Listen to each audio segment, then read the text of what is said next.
The Candy House, written by Emily and Bess.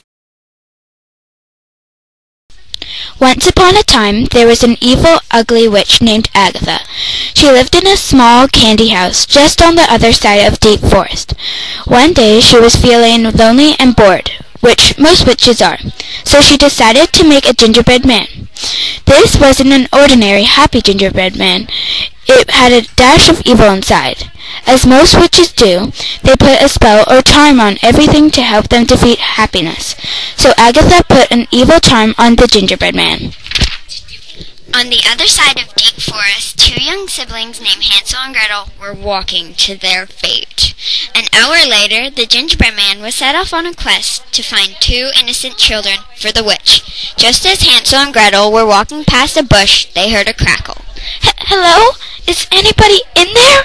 Stuttered Gretel, but then a baby gazelle popped out and startled the children. They gasped with relief. Then suddenly a voice came from behind them and said quietly, "Excuse me, children, are you lost?" "Yes, we are terribly lost. Can you please help us?" they said. "Oh, there's a house just down there. If you go over the stream, there is a nice old lady who lives there. She can help you find your way home, as she did for me." So they did as he said and left for the stream. When they were walking, they realized that it wasn't just an ordinary man, it was a gingerbread man. They started to second-guess his instructions, but they knew gingerbread people were always so kind and caring. Once they reached the stream, they crossed over the 3 small stepping stones to get to the other side. They both looked around for the candy house, but there was nothing in sight, except for a field of trees. Then a bright color of red caught Hansel's eye.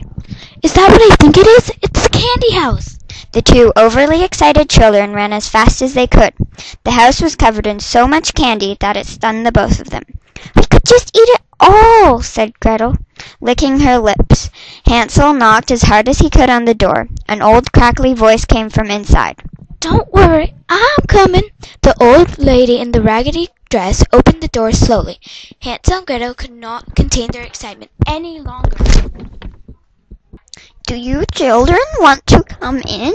the old wrinkly woman asked. "Oh, yes, please," they both said. "Then come on in." So they went in. The old lady asked them if they were tired, because it was getting dark out. The children were very tired. It was 7 o'clock, and their bedtime was at 6 o'clock.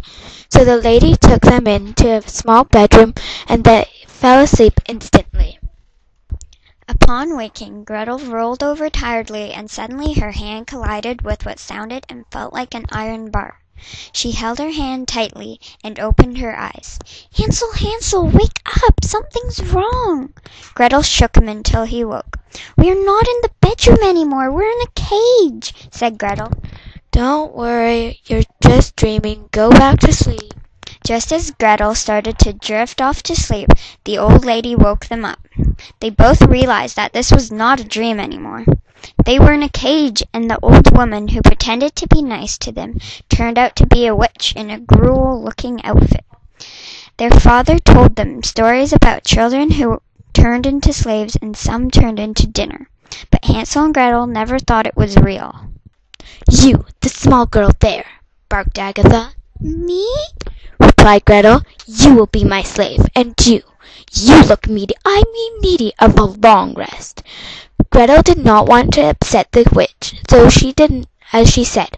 A few days passed, and Gretel got less and less food, while Hansel got overfed and stuffed. The next day, someone walked through the door. I caught the children! I caught the children!" It was the man who started it all, the gingerbread man, singing joyfully through the door. He stopped singing when he saw Hansel and Gretel.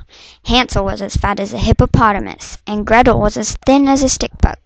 The gingerbread man started to regret what he did, so he decided to leave the situation and forget about it. He was about to cross the stream when he heard an ear-piercing scream. He couldn't resist leaving the children in the witch's hands to die. Back inside, Agatha was preparing a pot of stew with a special ingredient called Little Boy.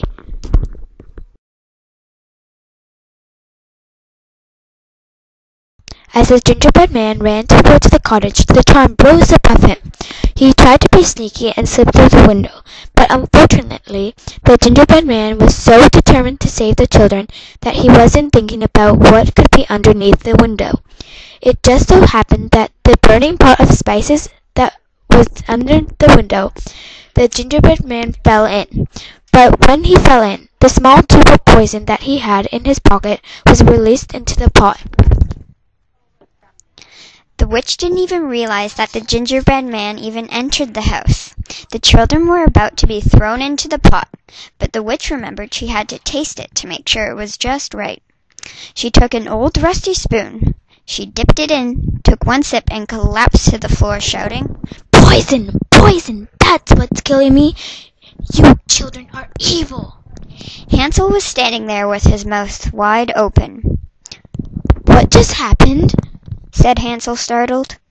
Well, who cares? We're free, cried Gretel. Hansel and Gretel disposed of all the witch's evil belongings and lived happily ever after in the candy house.